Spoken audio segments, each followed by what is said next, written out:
Hello guys, स्वागत है आप सभी का आपके अपने यूट्यूब चैनल सेल्फ स्टडी में। तो आज की इस वीडियो में हम लोग क्लास 10th फिजिक्स के जो आपका चैप्टर है इलेक्ट्रिसिटी विद्युत, उसका एक बहुत ही ज़्यादा इंपॉर्टेंट टॉपिक पढ़ने वाले हैं, प्रतिरोधकता रेजिस्टिविटी। ठीक है, प्रतिरोधकता को आज हम लोग इस वीडियो में ख़त्म कर देंगे। बहुत ही मस्त तरीके से समझाऊंगा आपको क्या करना है कि वीडियो पूरा अंत तक देखना है। तो स्वागत है आप सभी का सेल्फ स्टडी में, और अगर आप चैनल पर हैं तो चैनल को सब्सक्राइब कर लीजिए ताकि ऐसे ही मस्त मस्त वीडियोज़ की नोटिफिकेशन आपको मिलती रहे समय समय पर। ठीक है, जब भी मैं वीडियो अपलोड करूँ तो उसका नोटिफिकेशन आपके पास पहुंच जाए, इसके लिए सब्सक्राइब कर लीजिए और बेल आइकन को भी ऑल सेलेक्ट कर लीजिएगा। तो चलिए स्टार्ट करते हैं आज की वीडियो बिना टाइम वेस्ट किए।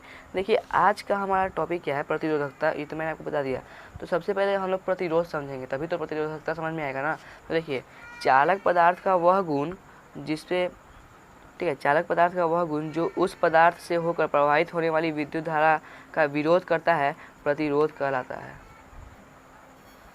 तो जैसे कि मैंने आपको डेफिनेशन में पढ़ के बताया कि जो प्रतिरोध है ना, वो चालक पदार्थ में वह गुण होता है, प्रतिरोध है वह गुण है जो उस पदार्थ से होकर, मतलब कि अगर ये चालक है ना, ये चालक है तो इसमें विद्युत धारा प्रवाहित हो रही है, इसमें विद्युत धारा प्रवाहित हो रही है। ठीक है, और इसको इस चालक का वह गुण जो कि इस विद्युत धारा पे फुल स्टॉप लगा दे, मतलब पूरी तरह से नहीं लेकिन रोक तो लगाए, कुछ ना कुछ तो इसमें इफेक्ट डाले, तो उसको हम लोग क्या बोलेंगे, उसको हम लोग प्रतिरोध बोलेंगे। तो अगर मैं आपको आम भाषा बोलचाल की भाषा में समझाऊं तो जो प्रतिरोध है ना, वो आपका स्पीड ब्रेकर का काम करता है। एक सर्किट में विद्युत धारा के स्पीड ब्रेकर का काम करता है। जैसे कि रोड में लगा होता है ना स्पीड ब्रेकर, जो कि गाड़ियों की स्पीड को कंट्रोल करता है या फिर उसको धीरे धीरे कर देता है।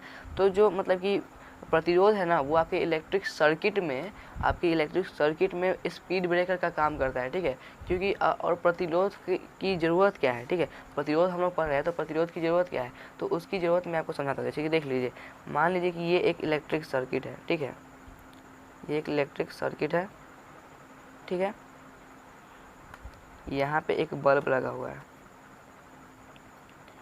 यहाँ पे एक बल्ब लगा हुआ है, यहाँ पे एमीटर लगा लीजिए, यहाँ पे आप ठीक है वोल्ट मीटर लगा लीजिए। ठीक है, एक सर्किट हम लोग शॉर्ट में ऐसे ही बना रहे हैं। देखिए यहाँ पे ये प्लस है, ये माइनस है। अब ये जो बैटरी है ना हमारे पास, ये बैटरी ये है आपके 12 वोल्ट का। ठीक है, 12 वोल्ट का। लेकिन ये जो बल्ब है इसको 5 वोल्ट बैटरी चाहिए। ठीक है, इसको 5 वोल्ट बैटरी चाहिए। तो हम लोग अगर इसमें 12 वोल्ट का प्रभावित करेंगे तो ये तो बल्ब जल जाएगा, फूक जाएगा, ख़राब हो जाएगा। ठीक है ना, तो अब उसी चीज़ का यूज करते हैं जिसको हम लोग अभी पढ़ रहे हैं। ठीक है ना, तो इसको कंट्रोल करने के लिए ये 12 वोल्ट है ना, यहाँ पे 12 वोल्ट आया, तो इसी को चेंज करने के लिए 5 वोल्ट में हम लोग रेजिस्टेंस का उपयोग करते हैं कि यहाँ पे कुछ हम लोग गड्ढा गुड्ढी बना देंगे कि जो स्पीड है उसका कम जाए और कम होके जो 5 वोल्ट का वो करंट दे। ठीक है, तो इसीलिए हम लोग रेजिस्टेंस का यूज़ करते हैं। तो रेजिस्टेंस का यूज़ आपने समझ लिया, रेजिस्टेंस क्या है आपने समझ लिया। तो अब हम लोग समझेंगे रेजिस्टिविटी। ठीक है, प्रतिरोधकता क्या है। तो चलिए आगे बढ़ते हैं। तो देखिए, किसी भी चालक का जो प्रतिरोध है ना, वो निम्न बातों पर निर्भर करता है। सबसे पहला है आपका चालक तार की लंबाई। तो इसको भी समझाने से पहले, मतलब इसको पढ़ के समझाने से पहले आपको ऐसे समझाता हूँ। देखिए, जैसे कि मान लीजिए ये तार है ना, मतलब कि ये 1 मीटर का तार है। ठीक है, मान लेते हैं 1 मीटर का तार है। तो अगर इसमें 5 एम्पियर की धारा प्रवाहित हो रही है ना, और इसमें 5 एम्पियर की धारा प्रवाहित हो रही है, और इसका प्रतिरोध कितना है, 2 ओम प्रतिरोध है इसका। ठीक है, 2 ओम प्रतिरोध है। अगर इसको हम लोग 2 मीटर कर देना, 2 मीटर, तो जो इसका प्रतिरोध है ना वो घटेगा या बढ़ेगा, तो गाइस जो इसका प्रतिरोध है वो 4 ओम हो जाएगा। ठीक है, अगर इसको हम लोग दोगुना कर देंगे तो जो प्रतिरोध है वो भी दोगुना हो जाएगा, यानी कि जो एम्पियर जो हमारा धारा है वो आधा हो जाएगा, 2.5 एम्पियर हो जाएगा। ठीक है, आधा हो जाएगा।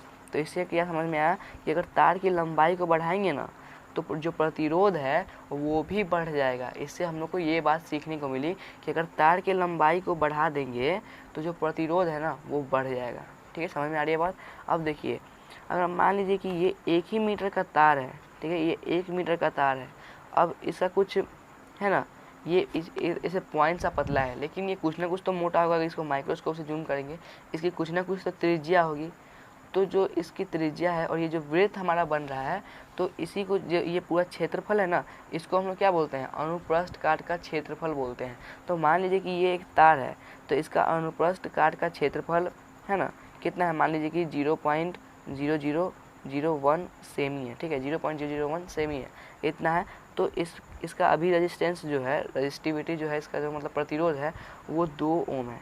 ठीक है, 2 ओम है ना। लेकिन जब हम इसके ये जो 0.001 सेंटीमीटर है इसको थोड़ा मोटा कर दें, ठीक है ना, इसको थोड़ा मोटा कर दे, डबल कर दे, यानी कि 0.0002 कर दे, है ना, इसको डबल कर दे। या फिर चलिए मान लिए कि अगर ये हमारा 1 है ना तो इसको 2 कर दे। अगर 1 है तो हमारा 2 ओम है तो इसको 2 कर देंगे ना, तो जो ओम का वैल्यू है ना वो आधा हो जाएगा, ठीक है, ओम का वैल्यू घट जाएगा, क्या हो जाएगा, तो 1 ओम हो जाएगा।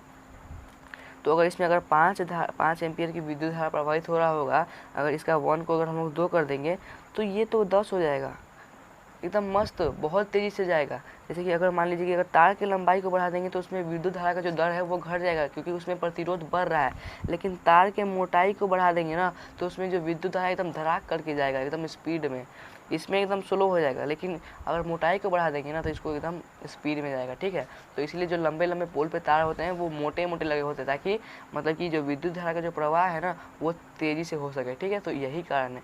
अच्छा ठीक है, अब मैंने आपको ऐसे प्रैक्टिकली समझा दिया है, लेकिन अब डेफिनेशन पढ़ के आपको दिखाते हैं। तो देखिए, सबसे पहला कारण है कि चालक की लंबाई पर निर्भर करता है। चालक का प्रतिरोध जो होता है ना उस चालक की लंबाई का सीधा समानुपाती होता है। जैसे कि मैंने आपको बताया था कि चालक की लंबाई अगर बढ़ेगी, मान लीजिए कि चालक का लंबाई L है और प्रतिरोध R है, ठीक है, प्रतिरोध R है, जैसे जैसे ये बढ़ेगा ना वैसे वैसे ये भी बढ़ेगा, मतलब कि जैसे जैसे लंबाई बढ़ेगा प्रतिरोध भी बढ़ेगा, ठीक है, और विद्युत धारा घटेगा, ठीक है ना।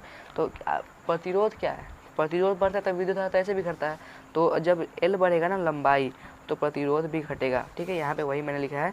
तो यदि चालक का प्रतिरोध R हो, तो चालक का प्रतिरोध R हो और उसकी लंबाई L हो, तो हम पाते हैं कि जो R है ना, जो रेजिस्टेंस है, जो प्रतिरोध है, वो लंबाई की सीधा समानुपाती है, ठीक है, जो कि मैंने आपको समझा भी दिया एकदम अच्छे से डिटेल में। तो ये हमारा इक्वेशन 1 हो जाएगा, इसको हम लोग अभी नेक्स्ट में काम में लेंगे, ठीक है।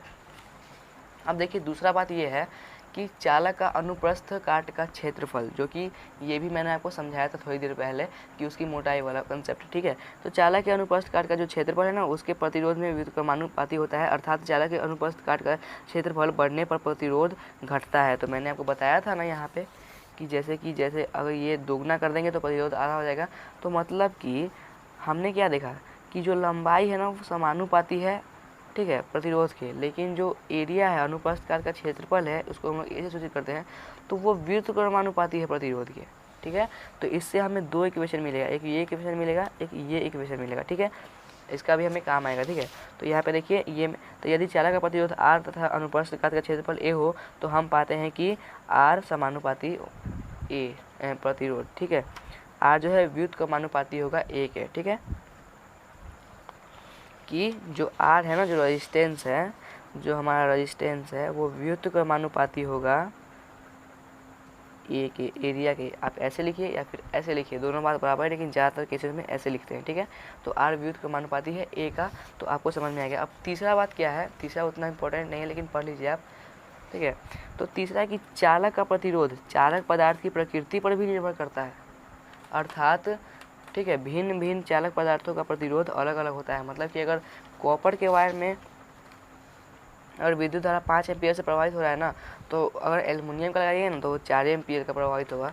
तो इसका मतलब कि भिन्न भिन्न पदार्थों पर भी मतलब कि निर्भर करता है, जो वो आपका है ना विद्युत धारा है और प्रतिरोध, इस पर भी, चालक तार पर भी निर्भर करता है। तो ये तो छोटा सा कंसेप्ट था, आप खुद समझ सकते हैं। चलिए अब नेक्स्ट पेज पर हम लोग आगे की चीज़ों को सीखते हैं।